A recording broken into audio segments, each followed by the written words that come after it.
देखिए, नीतीश कुमार के लिए पलटी मारना कोई बहुत बड़ा काम तो है नहीं। अभी ढाई 3 महीना पहले ही वो महागठबंधन से निकल कर इधर आए हैं। बीते 10 वर्षों में 3-4 बारी काम हो चुका है। तो अगर फिर करते हैं तो कोई बहुत बड़ा मसला नहीं होगा। ये आप गाँठ बाँध कर रख लीजिए, लिख कर ले लीजिए कहीं कि 4 जून के बाद बिहार के राजनीतिक सियासत में बड़ा भूचाल आएगा, बड़ा उलटफेर होगा। और ये कोई नया नहीं है भाई, होते रहता है बिहार में। क्या खगड़िया में राजेश वर्मा को कोयरी कुर्मी ने वोट दिया? क्या समस्तीपुर में शांभवी चौधरी को लवकुश ने वोट दिया? क्या पूर्णिया में, क्या किशनगंज में, कटिहार में, भागलपुर में, बांका में क्या भाजपा के जो सवर्ण वोटर हैं वो नीतीश कुमार को के प्रत्याशियों को वोट दिए हैं? जवाब है बिल्कुल नहीं मिला है वोट। निर्भर करता है कि जदयू को सीटें कितनी आ रही हैं। अब तक का जो रिपोर्ट एनडीए का आया है वो सकारात्मक रिपोर्ट नहीं है। ये कयास लगाया जा रहा है कि नीतीश कुमार की पार्टी को 7-8 सीट भी आ जाए तो बड़ी बात होगी, और इसमें मुख्य भूमिका भाजपा और लोजपा निभा रही है। जदयू का राष्ट्रीय अध्यक्ष भाजपा का कमल लेकर नरेंद्र मोदी के नीचे घूम रहा है, ये नीतीश कुमार को पचेगा? उनको घुमवा दिया गया। नीतीश कुमार काफी गुस्से में थे इस बात को लेकर। नमस्कार, आप देख रहे हैं द बिहार टॉप। मेरा नाम है काजल तिवारी। बिहार में एक बार फिर से एक बात की चर्चा तेजी से हो रही है। चर्चा ये है कि बिहार के मुख्यमंत्री नीतीश कुमार एक बार फिर से पलटी मार सकते हैं। जी हाँ, नीतीश कुमार के पाला बदलने की चर्चा तेज हो गई है। इसकी चर्चा खुद तेजस्वी यादव अपने मंच पर कर रहे हैं। तेजस्वी का कहना है कि नीतीश कुमार का भले तन उधर है लेकिन मन इधर है। वहीं रोहिणी आचार्य भी बार बार इस बात की जिक्र कर रही है। इसी पर बातचीत करेंगे। हमारे साथ मौजूद है हमारे सहयोगी उदित आर्यन। जानेंगे कि उनका इस पर क्या राय है। क्या लगता है कि नीतीश कुमार फिर से पलटी मार सकते हैं? देखिए, नीतीश कुमार के लिए पलटी मारना कोई बहुत बड़ा काम तो है नहीं। अभी ढाई 3 महीना पहले ही वो महागठबंधन से निकल कर इधर आए हैं। बीते 10 वर्षों में 3-4 बारी काम हो चुका है। तो अगर फिर करते हैं तो कोई बहुत बड़ा मसला नहीं होगा। और जहाँ तक आपने रेफरेंस दिया अपने ओपनिंग रिमार्क में कि तेजस्वी यादव हैं या फिर रोहिणी आचार्य हैं, वो इस बात को कह रहे हैं, हम उनको भी अगर थोड़ी देर के लिए साइड कर देते हैं काजल, तो सवाल उठता है कि आखिरकार बिहार के तमाम मीडिया हाउसेस से लेकर बिहार से लेकर दिल्ली तक का जो राजनीतिक गलियारा है, वहाँ पे चर्चा क्यों हो रहा है कि नीतीश कुमार एक बार फिर पाला बदलने का मूड बना रहे हैं, पलटी मार सकते हैं। पलटी मार तो उनको नाम लालू यादव ही दिए। देखिए, इसके पीछे के तथ्यों को समझना होगा। हमने आज से 1 सप्ताह पहले ही ये वीडियो किया था जिसमें हमने बताया था अपने दर्शकों को कि 4 जून के बाद बिहार की सियासत में बड़ा उलटफेर होने जा रहा है। ये आप गांठ बांध कर रख लीजिए, लिख कर ले लीजिए कहीं कि 4 जून के बाद बिहार के राजनीतिक सियासत में बड़ा भूचाल आएगा, बड़ा उलटफेर होगा। और ये कोई नया नहीं है भाई, होते रहता है बिहार में। बिहार की पहचान ही यही बन चुका है कि नीतीश कुमार उधर जाएंगे, नीतीश कुमार इधर आएंगे। क्यों हो रहा है ये बात?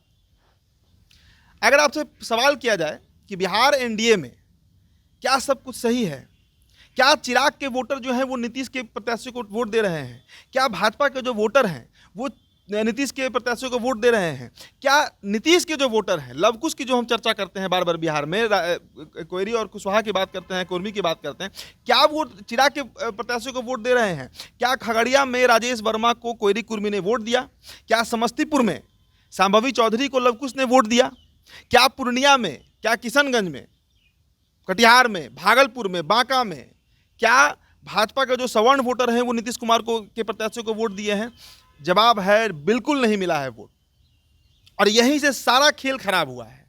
देखिए, जदयू का इंटरनल रिपोर्ट आपको हम बता रहे हैं, और इस बात की चर्चा पूरे जदयू से लेकर बिहार भाजपा से लेकर बिहार के हर एक वो लोग जो राजनीति को समझते हैं, जानते हैं, उन तक एक खबर पहुंचा हुआ है कि जदयू का वोटर कभी भी, और खासकर इस बार कोयरी कुर्मी बड़ा खेल बिहार में कर रहा है और नीतीश के इशारे पर कर रहा है। तो हालांकि देखिए, अभी भी 3 चरण का चुनाव बाकी है। 20 तारीख को 5वां चरण होगा, 25 तारीख को 6वां चरण होगा और 1 जून को 7वां चरण होगा। अभी भी करीब 21 सीटों पर वोटिंग बाकी है। लेकिन इस बीच चर्चा बहुत तेज हो गया है कि नीतीश कुमार अब उधर जाने वाले हैं। आप इसे इस तरीके से भी समझिए कि अचानक से जो रोड शो हुआ था नरेंद्र मोदी का पटना में, उस रोड शो के बाद ये बार बार कहा जा रहा था कि नरेंद्र मोदी के नामांकन में नीतीश कुमार जाएंगे। चिराग पहुंचते हैं, देखिए, पीएम मोदी के नामांकन में चिराग पहुंचते हैं, मांझी पहुंचते हैं, पारस पहुंचते हैं, कुशवाहा पहुंचते हैं, उपेंद्र कुशवाहा। नीतीश कुमार कहाँ गए थे? कहा गया कि उनका तबीयत खराब हो गया। लेकिन उनका अगर तबीयत खराब था तो उनका स्वास्थ्य बुलेटिन तो सीएम है तो निकलेगा, नहीं निकला। और कल जाकर नीतीश कुमार शिवहर में दमदार भाषण दे रहे हैं। तो इसका क्लियर कट मतलब है कि नीतीश कुमार की तबीयत, देखिए, अगर उनका स्वास्थ्य खराब है तो हम भी ये प्रार्थना करेंगे, पूरा बिहार ही चाहेगा कि नीतीश कुमार स्वस्थ होकर फिर से राजनीति में वापस आए। लेकिन क्या सच में स्वास्थ्य खराब था? ये बड़ा सवाल है। लेकिन रोड शो के पहले तो लगातार जितनी भी सभाएं हुई, चाहे चिराग पासवान के लिए हो, चाहे उनके सभी प्रत्याशियों के लिए हो, हर जगह नीतीश कुमार देखे गए और बिल्कुल एकजुटता देखी गई। मतलब कहीं से भी ये नहीं लगा कि एनडीए के अंदर कुछ ऐसी बातें चल रही है। फिर लगातार इस बात का जिक्र होना कि नीतीश कुमार पलटी मार सकते हैं। तो क्या आपको लगता है कि चुनाव के पहले ही वो पलटी मारेंगे या फिर सिर्फ ये मतलब हवाई बातें हैं? बिल्कुल, देखिए, निर्भर करता है कि जदयू को सीटें कितनी आ रही हैं। अब तक का जो रिपोर्ट एनडीए का आया है वो सकारात्मक रिपोर्ट नहीं है। ये कयास लगाया जा रहा है कि नीतीश कुमार की पार्टी को 7-8 सीट भी आ जाए तो बड़ी बात होगी, और इसमें मुख्य भूमिका भाजपा और लोजपा निभा रही है।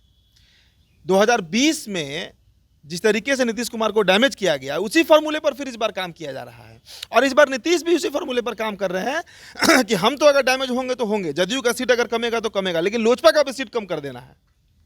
खबर तो ये भी आ रही है कि हाजीपुर में चिराग को हराने के लिए जदयू के कार्यकर्ता काम कर रहे हैं। खबर तो ये भी आया कि खगड़िया में जदयू के कार्यकर्ता राजेश वर्मा के साथ नहीं है। कई लोकसभा सीट है जहां पर बीजेपी के प्रत्याशी हैं, वहां पर जदयू के जो कार्यकर्ता हैं, वोटर्स हैं, कैडर वोटर है, वो बीजेपी के साथ नहीं जा रहा है। तो इससे आप अनुमान लगाइए ना कि बिहार की राजनीति में क्या हो रहा है। और देखिए, ये खबर कोई हवा हवाई नहीं है, तथ्यात्मक है कि नीतीश, देखिए, इंडिया गठबंधन का निर्माण किसने कराया? नीतीश कुमार ने कराया। अंतिम समय तक इंडिया गठबंधन में सभी दलों को मंच पर लाए नीतीश कुमार, और अचानक से वो आ गए एनडीए की तरफ, और इसके पीछे कहा गया कि उन पर बहुत भारी दबाव था, उन पर दबाव बनाया गया। उनके अगल बगल के कुछ लोग, जिसमें कई नाम आया, विजय चौधरी का नाम आ रहा था, उस समय संजय झा का नाम आ रहा था, अशोक चौधरी का नाम आ रहा था, कि इन नेताओं के से घिरे हुए रहे नीतीश, और उनके ही प्रभाव में आकर नीतीश कुमार चले आए एनडीए में। उनका मन एनडीए में आने का नहीं था, उन्होंने तो पूरा रूपरेखा तैयार कर लिया था कि भाजपा को 100 सीट में समेट देना है, लेकिन वो चले आए। और अब देखिए, जो अभी जो नरेंद्र मोदी का जो पटना में रोड शो हुआ, उसमें नीतीश कुमार का हाव भाव देखिए, वो कहीं से भी वहां पर संतुलित और स्वाभाविक मूड में नहीं दिखे। भाई, जदयू का राष्ट्रीय अध्यक्ष भाजपा का कमल लेकर नरेंद्र मोदी के नीचे घूम रहा है, ये नीतीश कुमार को पचेगा? उनको घुमवा दिया गया। नीतीश कुमार काफी गुस्से में थे इस बात को लेकर, इसलिए तेजस्वी यादव भी कह रहे हैं इस बात को कि चाचा का मन तन उधर है, मन हमारे साथ है। और देखिए, एक बात बता रहे हैं, नीतीश कुमार के लिए पलटी मारना कोई बड़ा मसला है नहीं। नीतीश कुमार जब चाहेंगे पलटी मार सकते हैं। वो सत्ता के उस केंद्र में बैठे हुए हैं ना, कि जिधर जाएंगे तो राजू उधर भारी हो जाता है, और वही समीकरण सोचकर बीजेपी उनको अपने साथ लाई थी। लेकिन अब वो दाव पड़ रहा है उल्टा। बीजेपी सोची कि लवकुश कहीं, देखिए, बीजेपी को ही पता था कि सम्राट चौधरी उतने बड़े फैक्टर है नहीं कि लवकुश को वो बांध कर ले आएंगे अपने साथ। उसके लिए नीतीश कुमार चाहिए थे। नीतीश कुमार आए, लेकिन अब उसका फायदा बीजेपी को मिल नहीं रहा है, और बीजेपी डैमेज तो कर ही रही है जदयू को, इसमें भी कहीं दो राय नहीं है। तो कुल मिला जुलाकर जो गुणागणित है, सारा खेल लवकुश ने बिगाड़ा है बिहार में, और नीतीश कुमार के इशारे पर बिगाड़ा है। देखिए, अभी ही जो नीतीश कुमार का रोड शो हुआ, एक तरह से कहिए तो उनकी बेइज्जती की गई, और उसके बाद अब जो 21 सीटों पर चुनाव है, उसमें बड़ा नकारात्मक इंपैक्ट बीजेपी पर पड़ने जा रहा है। अब तो मैक्सिमम सीट पर बीजेपी ही लड़ने जा रही है, अब बीजेपी का टाइम शुरू हो रहा है। तो नीतीश कुमार अपनी रणनीति पर काम कर रहे हैं। कितनी सीटें वो जीतते हैं लोकसभा में, उस पर निर्भर करेगा कि 4 जून के बाद बिहार की सियासत क्या होगी। देखिए, मुंगेर में बड़ा मेहनत किया नीतीश कुमार ललन सिंह को सीट निकलवाने के लिए। अब उनका जो फोकस है वो शिवहर पे है। कल देखिए, शिवहर गए हुए थे। सीतामढ़ी पर है, जहां उनके बड़ा दुलरुआ नेता है ये देवेश चंद्र ठाकुर, उनको जितवाने का प्रयास करेंगे। तो वैसी वाल्मीकि नगर में सुनील कुशवाहा है। तो वैसी सीटें जहां पर अब जदयू को फाइट करना है, उन पर अब फोकस हो गया है नीतीश कुमार का। एक बात आप गांठ बांध कर रख लीजिए, अगर नीतीश कुमार को 10 से कम सीटें आई बिहार में, तो वो लिख कर लीजिए कि वो पलटी मारेंगे। एकदम तय हो जाएगा कि नीतीश कुमार का महागठबंधन में जाना फिक्स है, क्योंकि सियासत लोकसभा पर ही नहीं है, लोकसभा के बाद भी बिहार में सियासत है। एक तरफ खबर आता है कि चिराग को सीएम बनाने की बात कर रहे हैं बीजेपी के लोग, ये नीतीश को कभी नहीं पचेगा। नीतीश भले ही गले मिल ले चिराग पासवान से, उनको आशीर्वाद दे दे, लेकिन 2020 का जो 30 है ना, 2020 का जो एक दंश जो झेले हैं नीतीश कुमार, 70 विधायकों की पार्टी से 45 विधायकों पर आ गए, वो चिराग पासवान का देन था, वो बीजेपी का देन था। और इस बात को सार्वजनिक मंच से नीतीश ने कई बार एक्सेप्ट भी किया है, वो नीतीश नहीं भूले हैं। इसलिए मानकर चलिए कि नीतीश कुमार 4 जून के पहले भी हो सकता है, लेकिन 4 जून के पहले स्वाभाविक नहीं लग रहा है, क्योंकि अब तो गठबंधन बन चुका है, सीट शेयरिंग हो चुका है। तो 4 जून के बाद ही जो खेल होना है होगा, 4 जून के पहले का संभावना कम है काजल। लेकिन स्थितियां अनुकूल नहीं है, स्थितियां बिहार के राजनीति के लिए अच्छी नहीं है, और सबसे तो अगर कोई फंसेगा तो इसमें बीजेपी फंसेगी। देखिए, बीजेपी चौतरफा घिर गई बिहार में।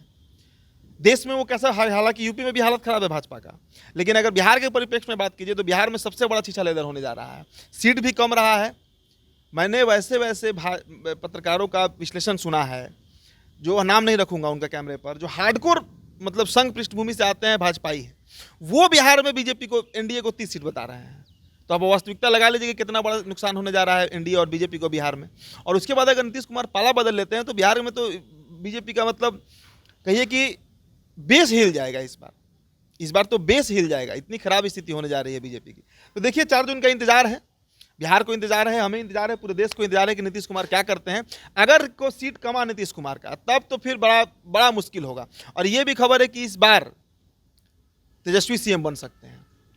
इस बार नीतीश कुमार पाला पलटकर तेजस्वी को सीएम बना सकते हैं, लेकिन वो तभी होगा, तेजस्वी बिहार के सीएम तभी बनेंगे नीतीश कुमार के समर्थन से, जब केंद्र में सत्ता से बीजेपी टाटा बाय बाय कर लेगी, बहुमत का आंकड़ा बीजेपी नहीं जुगाड़ कर पाएगी, नहीं प्राप्त कर पाएगी। तभी ये स्थिति बनेगी कि तेजस्वी यादव जो है वो बिहार के मुख्यमंत्री बने।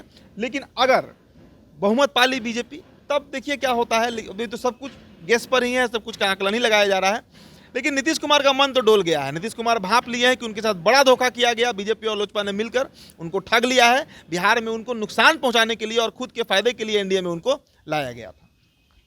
तो आप समझ सकते हैं कि जिस तरह की बातें सामने आ रही है, जिस तरह से नीतीश कुमार के जो भी वोटर्स हैं उनका समर्थन बीजेपी और लोजपा के प्रत्याशियों को नहीं मिल रहा है, इससे ये साफ तौर से अंदाज़ा लगाया जा सकता है कि एनडीए में कुछ ना कुछ तो गड़बड़ है ही। और वही रोड शो की बात इन्होंने किया, पीएम मोदी के रोड शो में नीतीश कुमार बेहद निराश दिखे। इसकी मीडिया में भी बहुत बातें बनाई गई, नीतीश कुमार का मजाक उड़ाया गया, क्योंकि नीतीश कुमार जिस तरह से अपने हाथ में कमल लिए निराश मुंह बनाए हुए थे, उसे देखकर ये साफ अंदाज़ा लगाया जा सकता है कि नीतीश कुमार खुश तो कहीं से नहीं थे।